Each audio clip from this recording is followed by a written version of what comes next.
আসসালামু আলাইকুম রহমতুল্লাহি ওয়া বারাকাতুহু। সম্মানিত প্রিয় মুসলিম ভাই ও বোনেরা, আজকে আপনাদের মাঝে আলোচনা করব পাঁচ ওয়াক্ত নামাজের সময়সূচি, তাহাজ্জুদ সেহরির শেষ সময়, ইশরাক চাস্তের নামাজের সময়সূচি, ইফতারের শেষ সময়, নামাজের নিষিদ্ধ ওক্তসমূহ, সূর্যোদয় সূর্যাস্তের সময়সূচি, প্রত্যেকটা জেলা বিভাগগুলো নামাজের সময়সূচি। আজকে বৃহস্পতিবার ২৬শে মার্চ ২০২৬ ইংরেজি, ১২/১৪/১৪৩২ বাংলা, ৬ শাওয়াল ১৪৪৭ হিজরি।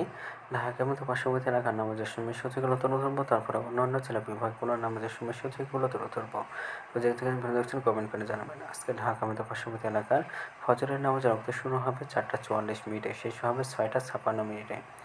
জোহরের নামাজের রক্ত শুরু হবে ১২টা ৮ মিনিটে, শেষ হবে ৪টা ২৭ মিনিটে। আসরের নামাজের রক্ত শুরু হবে ৪টা ২৮ মিনিটে, আসরের নামাজের রক্ত শেষ হবে ৫টা ৫৪ মিনিটে। মাগরিবের নামাজের রক্ত শুরু হবে ৬টা ১৫ মিনিটে, শেষ হবে ৭টা ২৭ মিনিটে। এশার নামাজের রক্ত শুরু হবে ৭টা ২৮ মিনিটে।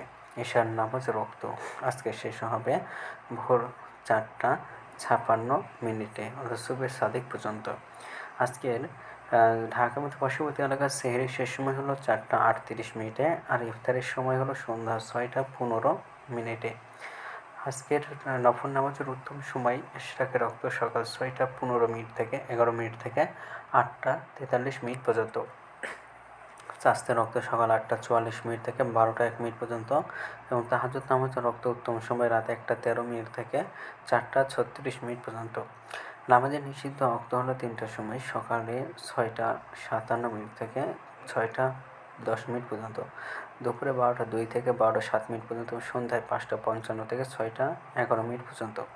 এই ছিল ঢাকার মতো পার্শ্ববর্তী এলাকার নামাজের সময়সূচি। এখন আলোচনা করব বিভাগীয় শহরের জন্য উল্লিখিত সময়ের সঙ্গে যেসব বিভাগের সময় আপনারা যোগ বিয়োগ করবেন, তাহলে এই অর্থাৎ বিয়োগ করবেন চট্টগ্রামে ৫ মিনিট এবং সিলেটে ৬ মিনিট কম করবেন। ঢাকার মতো পার্শ্ববর্তী এলাকার যে নামাজের সময়সূচিটা রয়েছে সেখানে চট্টগ্রামে ৫ মিনিট এবং সিলেটে ৬ মিনিট কম করবেন। যোগ করবেন খুলনাতে ৩ মিনিট, রাজশাহীতে ৭ মিনিট, রংপুর ৮ মিনিট, বরিশালে ১ মিনিট বেশি করবেন ঢাকার মতো পার্শ্ববর্তী এলাকার যে নামাজের সময়সূচিটা রয়েছে সেখান থেকে।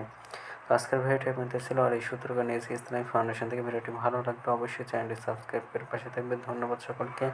আসসালামু আলাইকুম রহমতুল্লাহি ওয়া বারাকাতুহু।